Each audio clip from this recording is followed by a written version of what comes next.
Hello everybody, welcome to this lecture series on the topic of software testing। और आज की इस video में हम डिसीजन टेबल्स के ऊपर ये वीडियो है उसको हम डिस्कशन करेंगे। इस वीडियो में हम जो कवर करेंगे वो डिसीजन टेबल क्या होता है, types of decision table that are LEDTs and डब्ल्यूडीटीज। ठीक है, उसके अलावा हम मल्टीपल एक्शन भी डिसीजन ले सकते हैं डिसीजन टेबल में। डिसीजन टेबल से टेस्ट केस टेबल में कन्वर्जन करने की एग्जांपल देखेंगे। उसके अलावा उसकी एप्लीकेबिलिटी और लिमिटेशंस देखते हैं, और कुछ एग्जांपल्स हैं जैसे triangle problem, buy order problem और अमाउंट विड्रॉल प्रॉब्लम, जिसको हम चेकआउट करेंगे। तो this here is an simple example of a decision table जिसमें हमारे पास कॉम्बिनेशंस हैं कंडीशंस के। ये हमारे पास कंडीशंस हैं, ठीक है, और इस कंडीशंस के हमारे पास ये एक्शंस हैं, राइट। सो यानी कि अगर ये कंडीशंस फुलफिल होंगी तो कौन सा एक्शन होगा, मतलब अगर आपके पास 50 यूनिट से कम ऑर्डर है तो कैश ऑन डिलीवरी भी है, होलसेल आउटलेट भी है, तो यू गेट 4% डिस्काउंट। ये आपका एक्शन है जिसको हम एक्स से डिनोट कर देते हैं। और वाई और एन आपके पास जो है वो यस और नो फॉर्मेट में आप उसको कंडीशंस का बताते हैं कि कंडीशन ट्रू है या फॉल्स है, टी और एफ होती है या वाई और एन होता है। ये चीज़ें आप इसमें इस्तेमाल कर सकते हैं, ठीक है। और उसके कॉरस्पॉन्डिंग जो एक्शंस होते हैं, एक्शंस आपके एक्स के थ्रू डिनोट होते हैं कि ये आपका एक्शन है। डिसीजन टेबल्स के जरिए आप बेसिक बिजनेस रूल्स जो हैं आपके पास, complex business rules based on set of conditions, उसका आप कंडीशंस लगा देते हैं कि रूल 1 क्या होगा, रूल 2 क्या होगा, रूल 3 क्या होगा, उसके ऊपर कौन सी कंडीशंस होगी जिसके ऊपर एक्शंस होंगे, राइट। तो कंडीशंस आपके नंबर ऑफ इनपुट्स बताते हैं, एक्शंस आपके नंबर ऑफ आउटपुट्स बताते हैं। Each rule define a unique combination of conditions that result in the execution of the actions associated with that rule. और जो एग्जीक्यूशन होती है उसको हम कहते हैं फायरिंग ऑफ द एक्शन, ठीक है, firing of the action. So let's look at another example. Perhaps a concrete example will clarify. An auto insurance company gives discount to drivers who are married or good students, ठीक है। यानी कि उसको discount कब मिलेगा, या तो शादीशुदा हो या वो अच्छा स्टूडेंट हो। तो आपका पॉसिबल कॉम्बिनेशन तो आपके पास 4 हो गए, yes yes yes no no yes and no no, ये आपके पास पॉसिबल कॉम्बिनेशंस हो गए, ये आपके पास कंडीशंस हो गई। और इन कंडीशंस के ऊपर इसका क्या है, discount. A tester will verify that all combination of the conditions that are defined, missing a combination may result in developing a system that may not process a particular set of inputs properly. Each rule causes an action to fire, यानी कि वो एक action उसका initiate होता है। Each rule में specify an action unique to that rule और rules में शेयर एक्शंस। अब हम देखें, डिस्काउंट हमारे पास 60%, 25%, 50%। यानी कि अगर वो मैरिड है और स्टूडेंट भी है तो उसको 60% डिस्काउंट मिलेगा, ठीक है। उसके अलावा अगर वो मैरिड है और स्टूडेंट नहीं है तो 25% डिस्काउंट, और अगर वो मैरिड नहीं है और स्टूडेंट है तो 50% डिस्काउंट।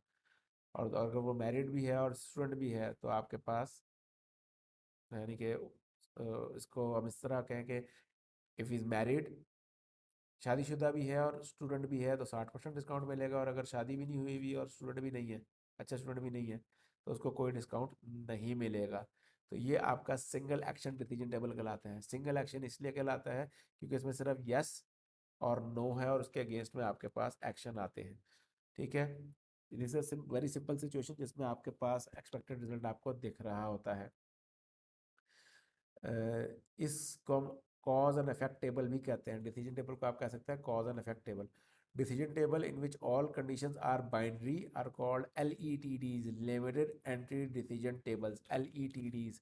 बाइनरी का मतलब है कि यस और नो सिर्फ उसकी ऑप्शन है, कोई और ऑप्शन उसमें नहीं हो सकती, तो उसको हम LETDs कहते हैं, जैसे कि अभी हमने एग्जांपल में देखा।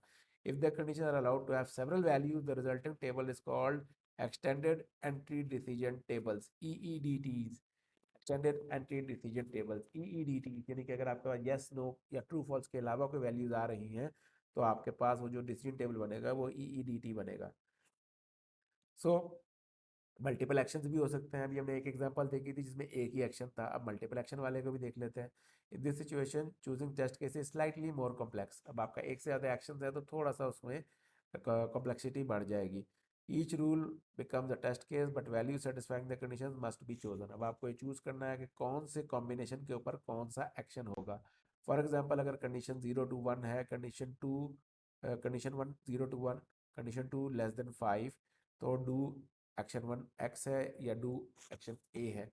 Similarly, rule 2 1 to 10, condition 2 5, do y, do b, and 10 to 100, condition 2 6 or 7, so do x, do b. Similarly, condition 1 100 to 1000, condition 2 greater than 7, do z, do b. ठीक है.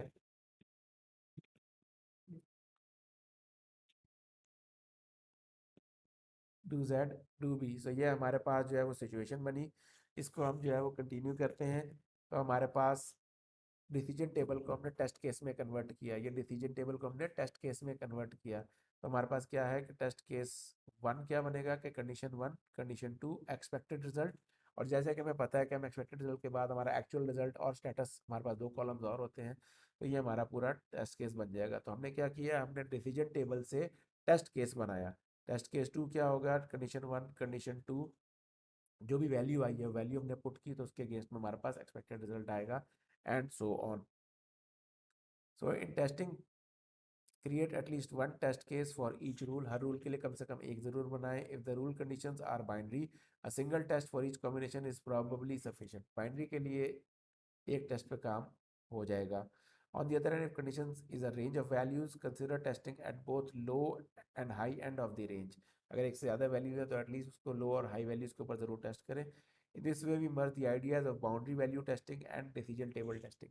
क्योंकि आप हाई वैल्यू और लो वैल्यू को test कर रहे हैं एक से ज़्यादा वैल्यूज़ के लिए, तो आपने क्या किया कि बाउंड्री वैल्यू टेस्टिंग के कॉन्सेप्ट को डिसीजन टेबल के कॉन्सेप्ट के अंदर मर्ज कर दिया. Okay, let's look at this. हमारे पास ये डिसीजन टेबल है आपके पास, जिसमें आपके पास yes yes no yes no, no yes and no no, ये आपके पास कंडीशंस है जिसके अगेंस्ट में आपके पास एक्सपेक्टेड रिजल्ट है do X, do A, do Y, do B, do X, do B, do Z, do B. ये आपके पास मल्टीपल एक्शंस हैं. इसको आप क्या करेंगे कि आप इसको कन्वर्ट किया जैसा कि हमने टेस्ट केसेस में कन्वर्ट किया था और उसको चेकआउट किया था. सो डिसीजन टेबल्स की क्या लिमिटेशंस है. Decision tables when ever the system must implement complex business rules, तो उस रूल्स के लिए हम डिसीजन टेबल बना सकते हैं. When this rule can be represented as combination of conditions and when these conditions have discrete actions associated with them. सबसे important चीज़ ये है कि अगर डिस्क्रीट एक्शंस हैं उसके, तो आप उसको जो है वो डिसीजन टेबल बना सकते हैं. So let's look at a few examples. एक हमारे पास है triangle problem. That is, one helpful style is to add an action to show when a rule is logically possible. अब हमारे पास एक डिसीजन टेबल है, हम उसको देखते हैं. If the integers a, b, and c do not constitute a triangle, we do not even care about the possible equalities as indicated in the first rule. In rules 3, 4, and 6, if two pairs of integers are equal, by transitivity, the third pair must be equal. Thus, the negative entry makes these rules impossible. अगर हम triangle problem की बात करें तो ये हमारे पास triangle problem है जिसमें हमारे पास 3 साइड्स हैं, ए, बी और सी. ठीक हो गया.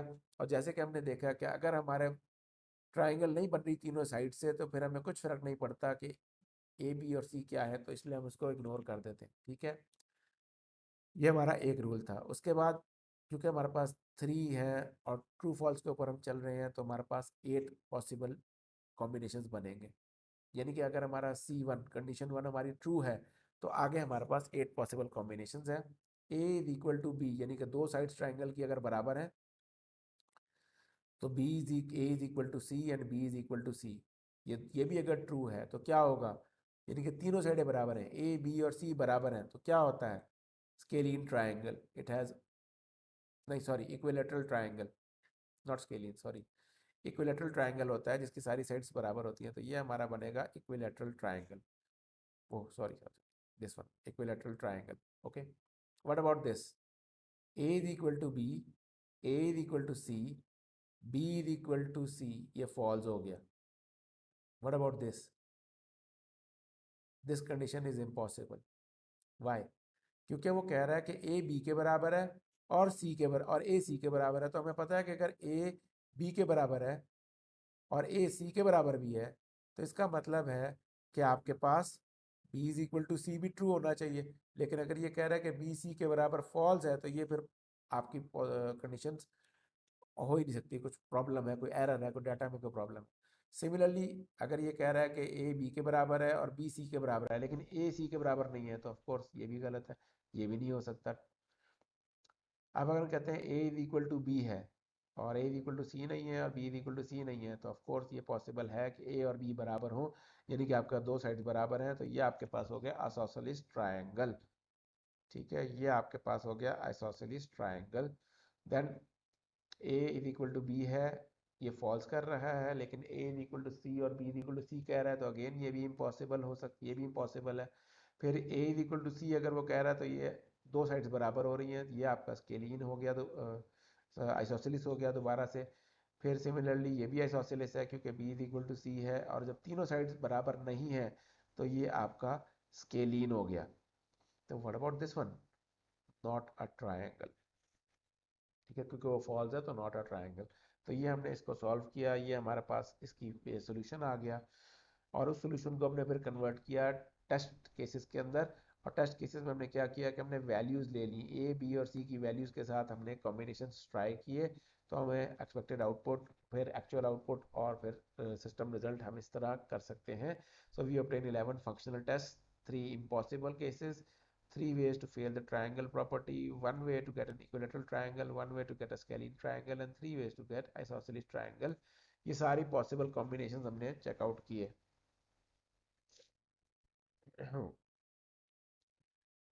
Right, let's look at another example, by order. अब यहाँ पे हम ट्रेड वेब पेज के कंसिडर कर रहे हैं, जिसमें आपके पास brown and Donaldson website which with the following rules associated with the by order. उसका रूल क्या है कि आपके पास अगर सिंबल भी वैलिड होगा, वैलिड क्वांटिटी होगी और सफिशिएंट फंड्स होंगे, सिर्फ तब जो है वो चीज़ बाय हो सकती है, वरना नहीं हो सकती, बाकी किसी भी केस में और नहीं हो सकती। तो हमें डिसीजन पॉसिबल कॉम्बिनेशन हमारे पास जो है वो आपके पास 8 रूल्स बनेंगे या 8 कॉलम्स बनेंगे। ठीक है, और सब में नो आएगा सिवाय आखिरी वाले के। अब हमने क्या करना है, अब हम ये कर सकते हैं कि हम इसको एग्जामिन करके उसको कट शॉर्ट कर सकते हैं, यानी कि जो हमारे पास डोंट इग्नोर वाले हैं हम उनको चेकआउट कर सकते हैं।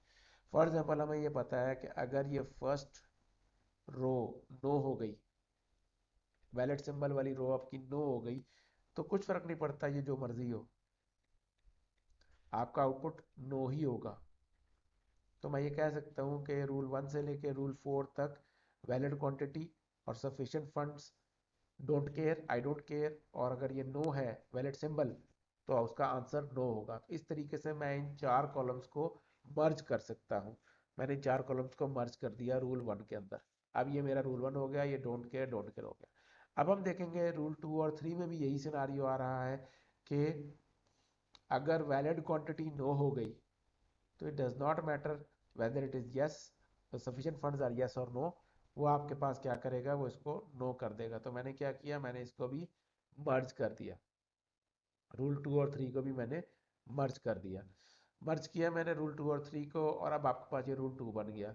Now rule 3 and we have rule 4। अब ऐसे कोई हमारे पास कॉम्बिनेशन नहीं है जिसको हम कोलैप्स कर सकें, फर्दर कोलैप्सिंग नहीं हो सकती इसकी। ठीक हो गया, तो हमारे पास हमने अपने डिसीजन टेबल को शॉर्ट कर दिया। अब हमारे पास 4 रूल्स के ऊपर हम आ गए हैं जिसके ऊपर हमारा आउटपुट आएगा।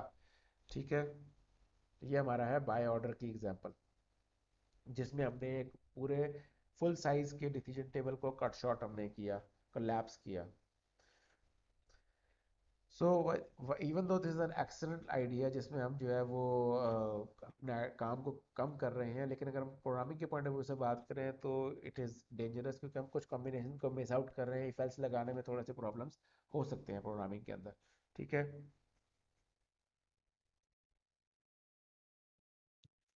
तो इसलिए हमेशा जो है वो आप टेस्ट केसेस के लिए अनकोलैप्स्ड को ट्राई करना चाहिए।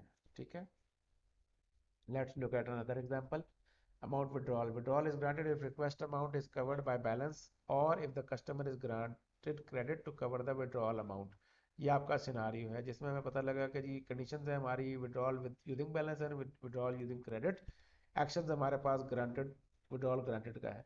रूल के हिसाब से हमारे पास 2 to the power number of conditions, हमारे पास नंबर ऑफ कॉलम्स हो सकते हैं। तो अब यहाँ पे हमारे पास क्या कंडीशंस हैं, ये वाली 2 स्क्वायर,